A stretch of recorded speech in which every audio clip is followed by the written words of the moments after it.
आज के ज़माने में जैसे जानवरों को मारा पीटा जाता है,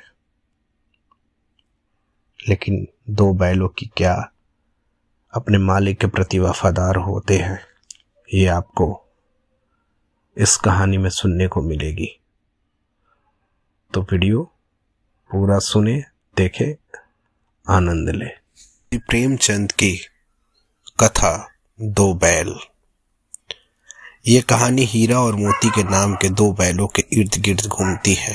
दोनों बैल अपने मालिक से अलग होने के बाद बहुत सारी समस्याओं का सामना करते हैं, लेकिन कभी एक दूसरे का साथ नहीं छोड़ते और आखिरकार वापस अपने पुराने मालिक के पास चले जाते हैं। जानवरों में गधा सबसे बेवकूफ समझा जाता है।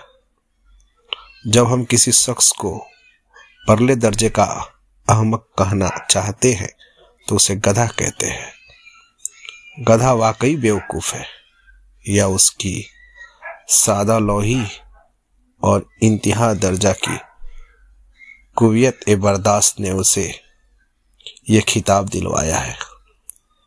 इसका तस्फिया नहीं हो सकता। गाय शरीफ जानवर है मगर सींग मारती है। कुत्ता भी गरीब जानवर है, लेकिन कभी कभी उसे गुस्सा भी आ जाता है, मगर गधे को कभी गुस्सा नहीं आता। जितना जी चाहे मार लो, चाहे जैसे खराब सड़ी हुई घास सामने डाल दो, उसके चेहरे पे नाराजगी के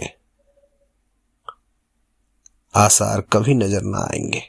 अप्रैल में शायद कभी गुलेल कर लेता हो, पर हमने उसे कभी खुश होते नहीं देखा। उसके चेहरे पे एक मुस्तकिल मायूसी छाई रहती है। सुख दुख नफा नुकसान से कभी उसे शाद होते नहीं देखा। ऋषि मुनियों की जिस कदर खूबियां है, सब उसमें वह दर्जाए अतूम मौजूद है, लेकिन आदमी उसे बेवकूफ कहता है। आला खसलतों की ऐसी तौहीन हमने और कहीं नहीं देखी। मुमकिन है दुनिया में सीधेपन के लिए जगह ना हो, लेकिन गधा का एक भाई भी है जो उससे कुछ कम ही गधा है, और वो है बैल। जिन मानों में हम गधे का लफ्ज इस्तेमाल करते हैं, कुछ लोग ऐसे भी हैं जो बैलों को भी बेवकूफ का सरदार कहने को तैयार है, मगर हमारा ख्याल ऐसा नहीं है।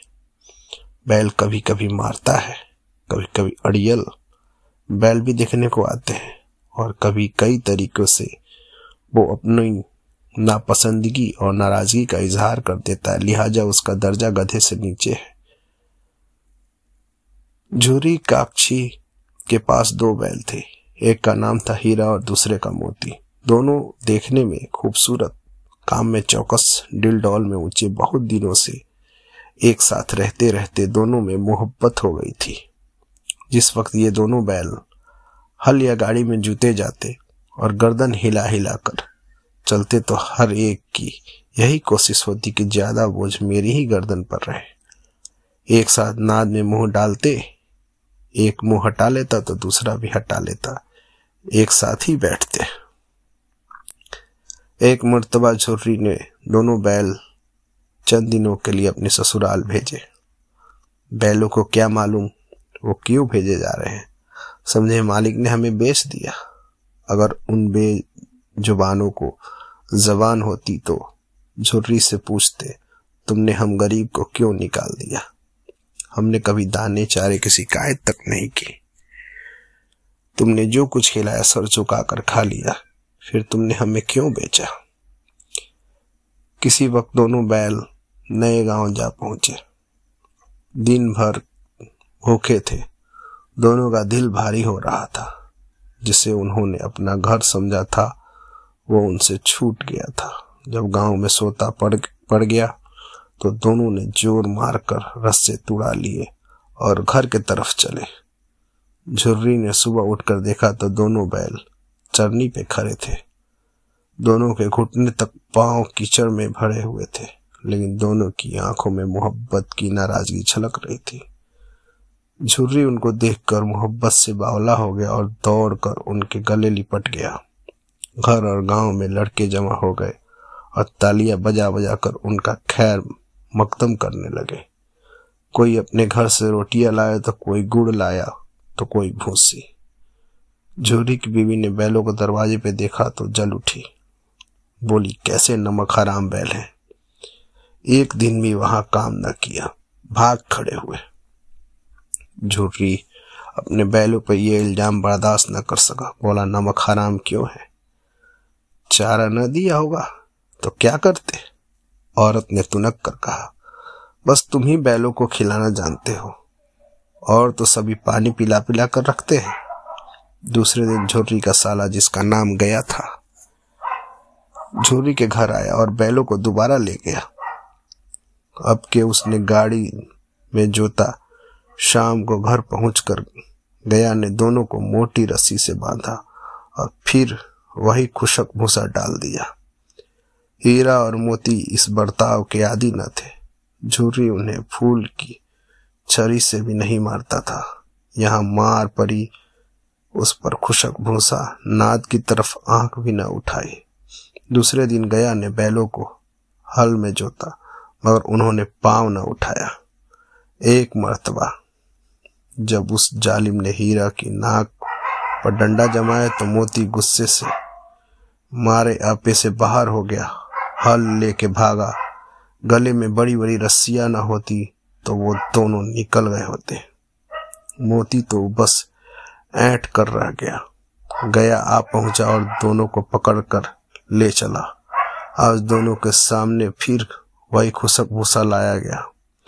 दोनों चुपचाप खड़े रहे। उस वक्त एक छोटी सी लड़की 2 रोटियां ले आए निकली और दोनों के मुंह में एक एक रोटी देकर चली गई। ये लड़की गया की थी। उसकी मां मर चुकी थी। सौतेली मां उसे मारती रहती थी। इन बैलों से उसे हमदर्दी हो गई। दोनों दिन भर जोते जाते और रात को वही लड़की उन्हें एक एक रोटी दे जाती। एक बार रात को जब लड़की रोटी देकर चली तो दोनों रस्सियां चबाने लगे, लेकिन मोटी रस्सी मुंह में न आती थी। बेचारे जोर लगा कर रह जाते। इतने में घर का दरवाजा खुला और वही लड़की निकली। दोनों सर झुकाकर उसका हाथ चाटने लगे। उसने उनकी परेशानी सहलाई और बोली, खोल देती हूँ, भाग जाओ, नहीं तो ये लोग तुम्हें मार डालेंगे।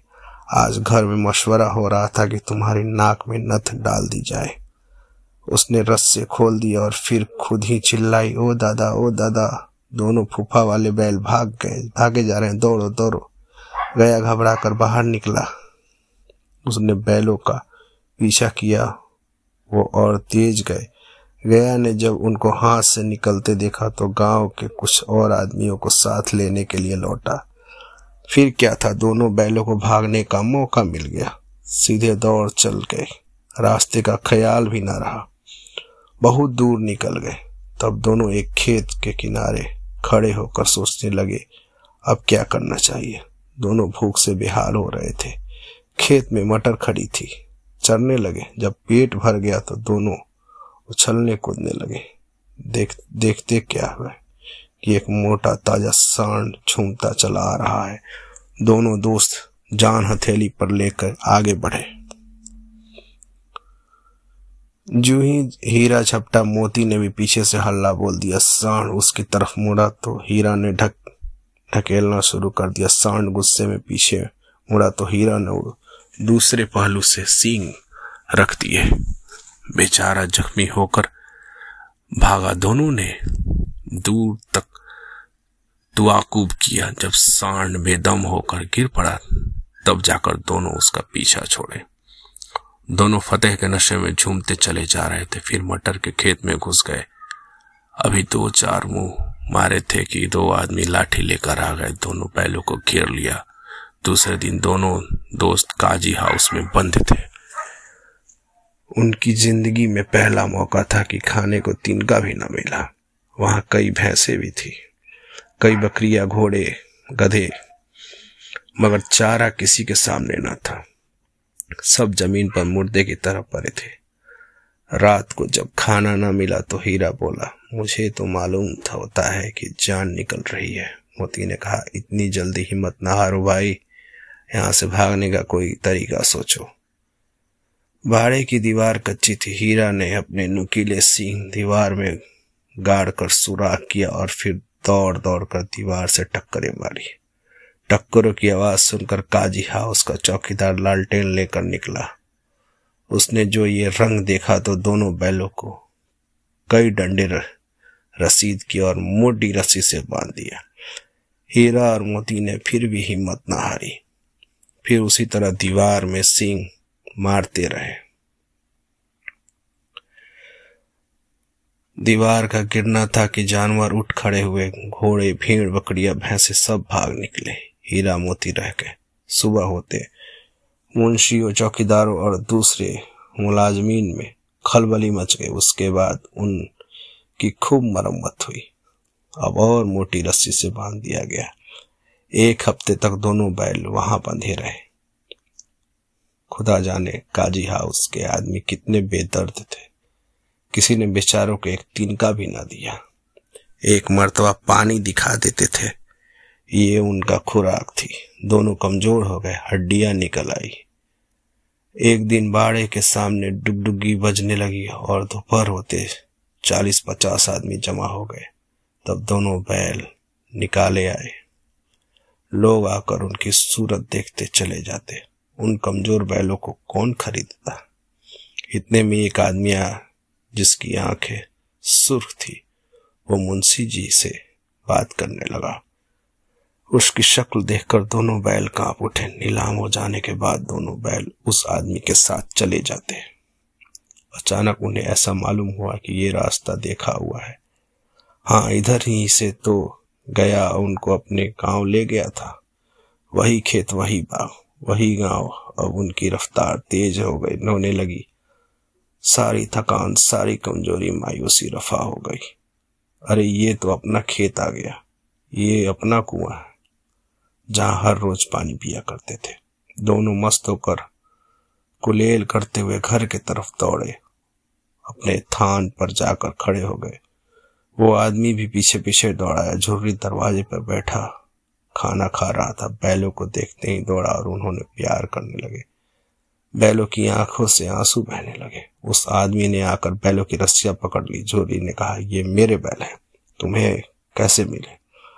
मैंने नीलामी में लिए। वो आदमी जबरदस्ती बैलों को ले जाने के लिए आगे बढ़ा। उसी वक्त मोती ने सींग चलाई। वो आदमी पीछे हटा। मोती ने तुआकू किया और उसे खदेड़ता हुआ गांव के बाहर ले गया। गांव वाले ये तमाशा देखते थे और हंसते थे। जब वो आदमी हार कर चला गया तो मोती अकड़ता हुआ लौट आया। जरा सी देर में नींद खुली। भूसा, चोकर, दाना सब भर दिया गया। दोनों बैल खाने में लगे। झुर्री खड़ा उनकी तरफ देखता रहा और खुश होता रहा। 20 लड़के तमाशा देख रहे थे। सारा गांव मुस्कुराता हुआ मालूम होता था। उसी वक्त मालकिन ने आखिर दोनों बैलों के माथे चूम लिए। ये थी मुंशी प्रेमचंद की कहानी 2 बैल। वीडियो अच्छा लगे तो सब्सक्राइब करके शेयर जरूर करें। बहुत बहुत धन्यवाद।